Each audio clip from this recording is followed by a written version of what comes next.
Coach Hoiberg brought the delay series with him to Nebraska. It wasn't prevalent when he was coaching previously in Iowa State, and now it's utilized today by tons of college teams and pretty much every professional basketball team out there. So I want to go through a couple of examples of the delay series and why it's effective.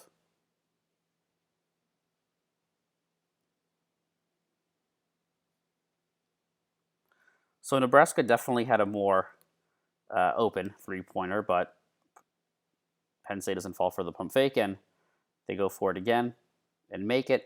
So what does the delay series look like? The delay series is exactly what you see right there.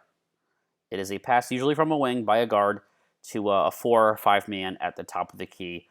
Usually what triggers after the pass is a pin down, and that's what you will see, but with a slight variation. So one thing that Nebraska does here is after the pass to the top of the key, where my mouse is, you'll see the wing player who passed the ball. He's just going to replace with the corner player. Now, one thing you noticed is Penn State, they switch it. But let's go back to where Nebraska's defense is right. Penn State's defense is right here. So everything is switched, and this is before the screen is set. Now let's look where the defenders are. So they're not denying the ball. They're not playing the Nebraska players too tightly. They're allowing a pass to be made. But look where all the off-ball defenders are. 1, 2, 3, 4. So we have 4 players inside of the three-point line defending the gaps, and 1 guy outside the perimeter. So Nebraska actually sets a pretty good screen here. Notice where my mouse is. The outside hip is made, and the curl's going to be tight on the pin down. So a good screen is made, and the Penn State defender who's guarding the 5-man drops back even further to discourage a curl mid-range pass. Now remember about pack line or gap pressure defenses is they discourage lane penetration and mid-range opportunities, but as a result, a consequence is 3-point opportunities do arise. So the Penn State defender, you see right there, takes a couple of steps back. The pop is made by number 1 in Nebraska. Now he's a jump shot right here where I paused it. Now he pump fakes, doesn't fall, but goes forward again, made 3. So that's an example of modern NBA concepts. There's less spacing in college, but taking advantage of gap principles that are more prevalent in college defenses than that Fred Hoiberg saw in the NBA. Here's another example of Nebraska's delay series under Coach Hoiberg, but this time with a different result and a different kind of defense. So let's watch this and then talk about it.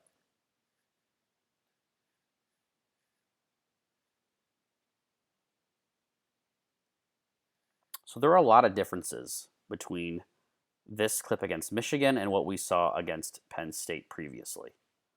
So first off, let's notice the defense. We have 2 defenders above, outside of the perimeter.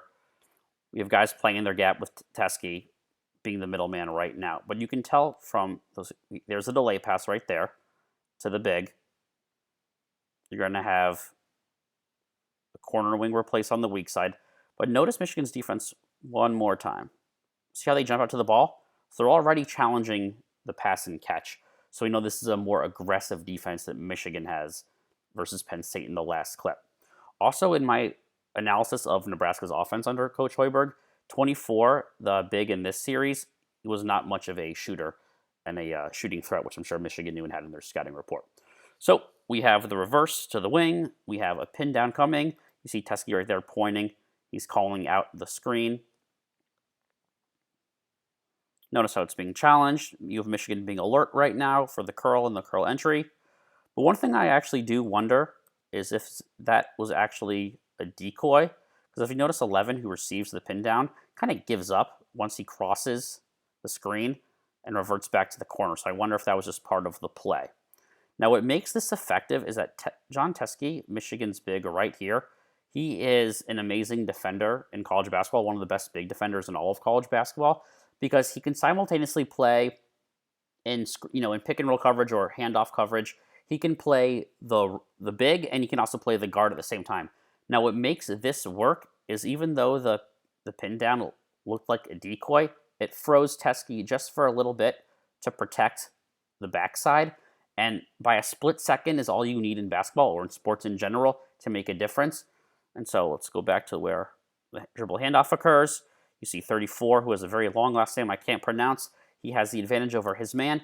Teske freezes for a second, and look at the gather step. That's when Teske commits to contesting the shot at the rim, the layup, but he is just too late. So I'll actually play this back in full from the handoff one more time. So here we have actually the pin down. Here we have the pin down. Freeze right there. Look, you can tell that the guard at the wing or forward at the wing not looking for the curl. So they'll spread the floor. Really good spacing by Nebraska. Actually, if anything, on the weak side, I mean, if anything, I know these free throw line extended, but this guy, Nebraska player, he could actually have gone down to the corner. Now, 21 on Michigan, he can't fully commit to the stunt because of the three-point threat, but he does move a little bit to freeze him. Tessie commits a little bit too late by a split second. Great layup off the glass. So these are built-in options and variations of the delay series that I'm sure Coach Hoiberg went over ad nauseum with his Nebraska players. And this is, with the different spacing concepts, and especially with the fact that the three-point line in college just went farther back this year by a little bit, all the extra space, I mean, that plays to the more NBA background that Coach Hoiberg has of his last 4 or 5 years he spent in his career.